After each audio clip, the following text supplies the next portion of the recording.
L'Airwin, c'est un projet de design typographique qui a été envisagé comme une expérience. C'est-à-dire qu'on est sur des conditions initiales, mais par contre on est incertain du résultat. L'idée de départ, c'est de placer la notion de hasard en typographie dans un endroit qui était inattendu. Donc pas dans l'altération de ses contours, mais vraiment au cœur même du processus.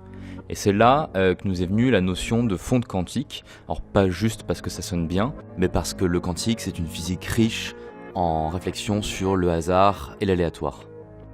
Alors ce qui nous intéressait dans ce modèle, et qui se traduit par l'expérience métaphorique qu'on connaît tous du chat de Schrödinger, c'est l'idée que tant qu'on ne l'observe pas, une particule est dans une multitude d'états superposés. C'est là où on s'est demandé, peut-on de la même manière concevoir un caractère dont la forme serait indéterminée jusqu'à sa diffusion?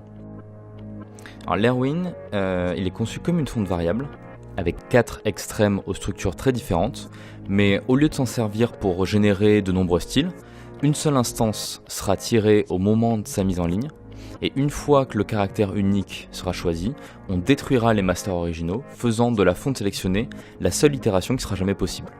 On pourrait voir l'Airwin comme une sorte d'anti-particule des superfamilles. Toute personne qui participera à la campagne, même pour 1 euro, aura une influence sur la forme finale du caractère, grâce à la génération de nombres aléatoires issus d'un ordinateur quantique qui, tous ensemble, nous donneront les coordonnées de la fonte dans le design space. Alors, la méthode de construction des 4 masters de l'Airwin utilise déjà en elle-même une part de hasard.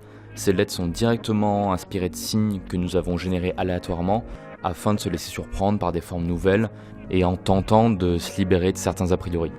Mais la création de cette fonte, qui sera distribuée d'ailleurs sous licence libre, n'est pas l'unique finalité de cette campagne. On produira également aussi un spécimen imprimé qui sera composé de 4 textes écrits pour l'occasion par des auteurs qu'on aura invités, ainsi que d'autres objets mettant en scène le caractère.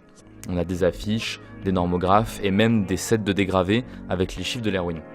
Une partie des fonds récoltés servira à rémunérer les auteurs, ainsi que nous-mêmes, et le reste servira à financer l'impression et la fabrication des récompenses, ainsi qu'à couvrir les frais d'envoi. Nous avons donc besoin de 5 300 € pour financer l'entièreté du projet. On est bien conscient qu'il s'agit d'un projet un peu atypique et qui peut paraître un peu étrange de payer pour un caractère typographique dont la forme, en plus d'être inhabituelle, ne sera connue qu'au dernier moment, mais un financement participatif, c'est peut-être l'un des seuls contextes dans lequel cette expérience pourrait exister avec un tel degré de liberté. Alors, si le projet vous intéresse, n'hésitez pas à y participer en contribuant au financement ou en partageant cette vidéo autour de vous, et merci pour votre soutien.